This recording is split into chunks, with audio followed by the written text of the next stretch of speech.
Ya, selamat siang teman-teman semua. Kita ini ada di tempat yang sejuk ya. Kita mau membahas terkait Good Corporate Governance. Nah, pembahasan kali ini kita bersama ahlinya yaitu Bapak Muhammad Badawi selaku Direktur Umum dari KMMB Management Consulting Firm. Nah, kali ini kita sudah bersama Pak Badawi. Selamat siang Pak Badawi. Selamat siang, Zikri. Ya, kita berada di tempat yang rindang ini. Bagaimana kabarnya Pak? Alhamdulillah sehat selalu, Zikri. Bagaimana, Zikri? Sehat? Alhamdulillah baik. Ini di tempat yang rindang ini kita akan membahas terkait Good Corporate Governance atau GCG. Nah, GCG sendiri itu adalah kalau di bahasa Indonesia itu tata kelola perusahaan yang baik. Nah, ini menjadi salah satu komponen yang sekarang sering diperbincangkan di industri karena agar perusahaan itu punya flow manajemen yang baik untuk ke depannya. Nah, dari Pak Badawi sendiri, menurut Pak Badawi GCG itu apa sih Pak? Kenapa GCG itu penting? Ya, terima kasih, Zikri. Jadi untuk pengantar memang GCG atau tadi disebut sama Zikri tentang tata kelola yang baik itu adalah salah satu cara ya bagi kita untuk mengelola perusahaan itu supaya bisa lebih baik dan lebih baik ya. Perubahan menjadi lebih baik dalam konteks apa sebetulnya? Yang pertama tentang pengelolaan transparansi ya, kemudian tentang akuntability, kemudian juga tentang tanggung jawab stakeholder. Mereka bisa bertanggung jawab sesuai dengan perannya masing-masing gitu ya. Kemudian kemandirian, artinya stakeholder itu juga punya tanggung jawab supaya mereka mandiri secara tugas, mandiri secara capaian-capaian kinerja. Dan berikutnya adalah tentang kewajaran. Dan ini menjadi salah satu catatan. Seringkali kondisi-kondisi tentang kewajaran ini menjadi dilematis ya, karena masing-masing orang punya subjektivitas sendiri-sendiri. Nah, oleh karena itu di dalam tata kelola yang baik ini kita perlu perhatikan masing-masing komponen tadi itu paling tidak harus bisa terpenuhi seperti itu.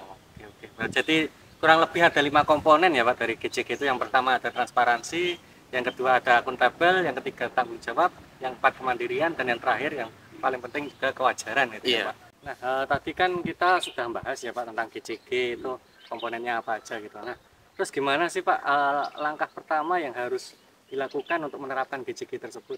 Menurut saya yang paling strategis dan paling fundamental di dalam kita menerapkan tata kelola yang baik itu adalah diawali dari budaya perusahaan. Budaya berarti ya Pak. Oke, budaya sendiri kan gini Pak, kalau kita lihat mungkin di perusahaan swasta itu lebih fleksibel ya Pak. Kalau perusahaan mungkin milik negara atau bahkan di PNS itu kan strict to the rule atau strict terhadap aturan. Nah, itu gimana Pak kita cara mengcombine tersebut Iya, atau kita cara menganalisisnya Pak? betul. Budaya sendiri kalau kita perhatikan itu terbagi menjadi beberapa kuantum gitu ya. Kalau saya nyebutnya kuantum atau dalam gambaran grafik vertikal dan horizontal gitu ya. Iya Pak, berarti. Betul. Ada 4 kuadran gitu ya. Nah, sumbu horizontal saya melihat organisasi itu ada organisasi yang sangat independen dan ada organisasi yang interdependence ya. Yang satu sangat independen artinya tidak terpengaruh oleh perusahaan lain, dan yang kedua saling terikat, saling ketergantungan satu sama lain. Kemudian untuk sumbu vertikalnya atau kita faktor kedua itu adalah tata kelola. Apakah kita mau menggunakan tata kelola yang fleksibel atau tata kelola yang stabil? Jadi kalau kita perhatikan dari dua garis ini menimbulkan 4 kuadran begitu ya. Nah, sehingga kita harus perhatikan dulu perusahaan kita ini lebih cocok perusahaan yang independen atau interdependent. Let's say kita perusahaan-perusahaan milik negara itu of course itu selalu interdependent ya, saling keterkaitan. Nah, pertanyaannya sekarang perusahaan yang saling terkait itu apakah dia fleksibel atau stabil gitu. Nah, sehingga kalau misalnya let's say kita bicara yang stabil gitu ya, karena biasanya kan kalau terlalu fleksibel nanti juga tata kelola permen BUMN tidak kecapai gitu kan ya. Nah, akhirnya kalau misalnya let's say salah satu contoh nih, budaya kita menuntut interdependen, saling terkait gitu kan. Biasanya kalau BUMN kan satu PT dengan PT yang lain saling terkait ya. Kemudian budayanya adalah stabil. Maka salah satu rekomendasinya supaya tata kelola itu baik itu adalah skema budayanya adalah order.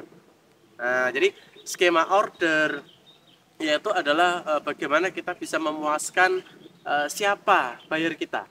Jadi kita membangun budaya based on order seperti itu ya. Sehingga ketika ada permintaan let's say kalau di Pertamina sekarang ada apa namanya, Pertamax, Pertalite gitu ya. Nah, maka dari BUMN lain sebagai supplier dari Pertamina Patra misalnya itu harus bisa mendesain servis tata kelolanya itu tadi secara transparan, akuntabel gitu ya, tanggung jawab ya, kemudian kewajaran seperti kualitas yang diharapkan oleh PT yang lain.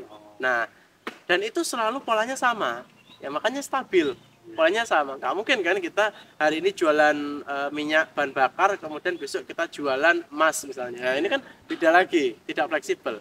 Maka oleh karena itu budaya itu Zikri itu sesuai dengan kita mau bermain di mana ya, apakah kita independen atau interdependen, kita mau fleksibel atau stabil. Saya rasa begitu Zikri. Oke, terima kasih Pak Betul. Tadi itu sangat daging sekali ilmunya Pak. Jadi tadi ada empat kuadran itu ya, itu yang harus diperhatikan mungkin. Pertama sebelum kita lebih lanjut ke GCG yang membahas lebih kompleks gitu ya Pak. Ya, jadi itu tadi hasil bincang-bincang saya dengan Pak Muhammad Badawi selaku Direktur KMMB. Nah, jadi ada 5 prinsip ya di GCG itu. Yang pertama ada transparansi, yang kedua ada akuntabel, yang ketiga ada tanggung jawab, yang keempat ada kemandirian, dan yang kelima ada kewajaran. Nah, tadi kata Bapak Muhammad Badawi juga hal yang paling penting yang pertama sebelum kita mendalami GCG adalah kita tahu budaya dari perusahaan kita sendiri. Mungkin itu saja untuk siang kali ini di hijau-hijau ini yang cerah ini. Sampai jumpa di pertemuan selanjutnya. See you next time.